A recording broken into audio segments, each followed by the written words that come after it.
Kung bago ka lang sa aming channel at mahilig ka sa mga kakaibang kwentong katatakutan, pindutin ang subscribe button at ang bell icon para lagi kang updated.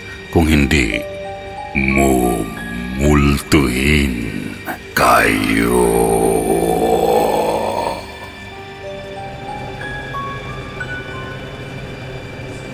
Kwentong Takip Silim. Mga kaluluwa sa ospital. Maulang gabi sa inyo, Sir Jupiter, at sa lahat ng supporters ng Kwentong Takip Silim. Ako po si Mary Jane. Nagpadala ako ng sulat sa inyo para magbahagi ng kwento kong katatakutan. Nangyari lang po ito noong nakaraang taon sa isang kilalang ospital dyan sa Maynila. Na-ospital po kasi ang tatay ko dahil sa sakit sa baga.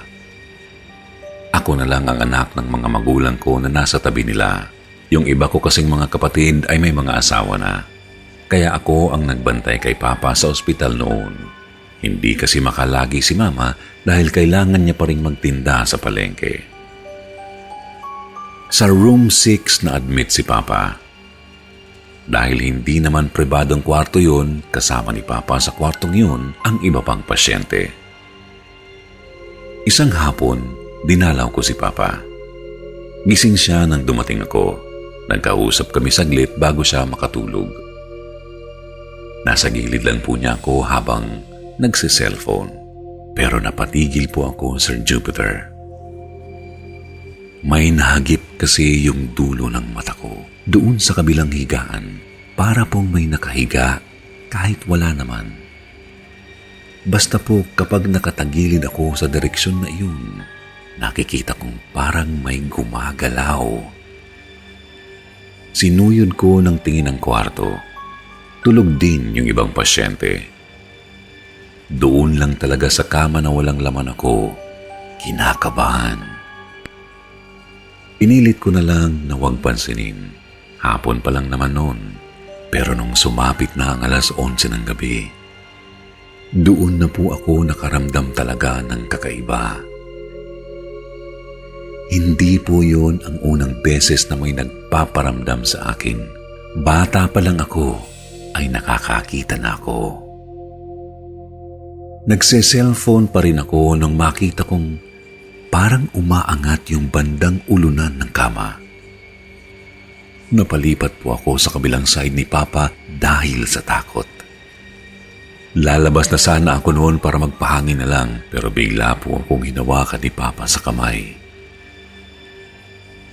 Nagising siya dahil may nurse daw na gumising sa kanya para uminom ng gamot. Nagtaka naman ako kasi ang tagal kong nandun. Wala pa yung nurse na mag-aasikaso sa kanya. Kinumbinsi ko si Papa na baka nananaginip lang siya, pero hindi niya po ako pinansin. Nakatingin lang siya doon sa kabilang kama, sabay sabing, "Ayan siya inaayos yung higaan." Nagtayuan po ang mga balahibo ko noon kasi wala namang tao doon sa tinuturo niya. Sa takot ko, nagpaalam na lang ako kay Papa bigla.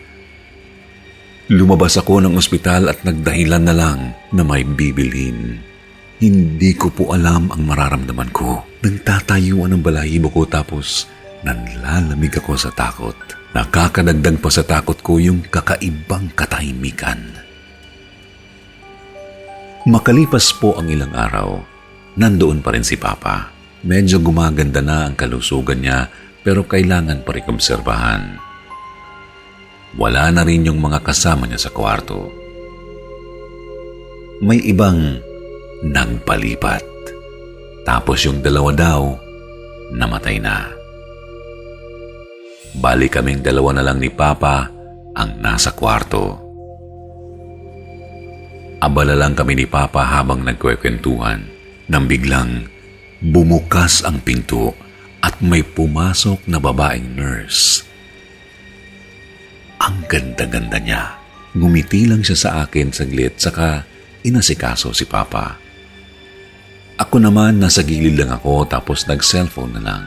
Pagtapos, umalis na kaagad ang nurse. Ni hindi ko man lang yun narinig na nagsalita. 15 minutos yata pagkatapos lumabas ng nurse ay may pumasok na naman. Babaeng nurse ulit. Masaya niyang nilapitan si Papa tapos inasikaso din. Ako naman, nagtaka ako. Kaya nagtanong ako sa nurse. Sinabi ko sa kanya na tapos nang i-check si Papa ng isang nurse. Sinang-ayunan pa nga ayon ni Papa. Kita ko yung mukha ng nurse na parang nagbago ng reaksyon. Umiling lang yung nurse at napaisip. Sinabi niya sa akin na tanging siya lang ang nakatoka sa tatay ko, wala nang iba. Hawak din niya ang oras at mga gamot na ituturok kay Papa. Bagay na hindi ko napansin sa unang nurse na umasikaso kay Papa. Nakuha ko agad kung anong mali sa nangyayari. Tinanong ako ng nurse kung anong itsura ng babae. Sinabi ko agad. Laking gulat ko nang parang nataranta yung kausap naming nurse. Sinabi niya na yung babae raw na unang pumasok ay matagal na raw patay. Ang nurse raw na iyon ay si Joanne. Nagpakamatay raw yun. Palagi daw yun nagpapakita sa mga pasyente, pati na rin sa mga nagbabantay. Nang tanungin ko kung anong ikinamatay ng babae, sinabi niyang nagpakamatay nga raw ito dahil sa problema sa pag-ibig. Pinayuhan lang ako ng nurse na wag naming papansinin si Joanne. Sakaling magpakita raw uli, magkunwari na lang kaming hindi namin siya nararamdaman. Nangangatog ang labi ko dahil sa nalaman ko. Pero si Papa, parang wala lang sa kanya. Wala siyang reaksyon. Medyo na-trauma na akong magbantay kay Papa. Pinapanalangin ko na lang na sana mas bumilis na ang paggaling ni Papa para makaalis na kami sa ospital.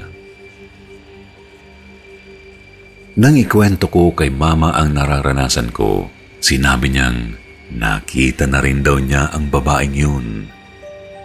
Unang beses pa lang na nagbantay si Mama noon, napansin na niya yung misteryosong nurse na hindi nagsasalita. May 1, 8 p.m. Day off ni Kuya, kaya nakadalaw siya kay Papa. Dalawa kaming nagbabantay. Habang tulog si Papa, bumili muna kami sa labas. Naglalakad kami sa hallway habang nag-uusap. Nang bigla pong may napansin akong babaeng nakatayo sa harapan ng kwarto ni Papa. Nakatalikod po siya, tapos nakapang-nurse na suot.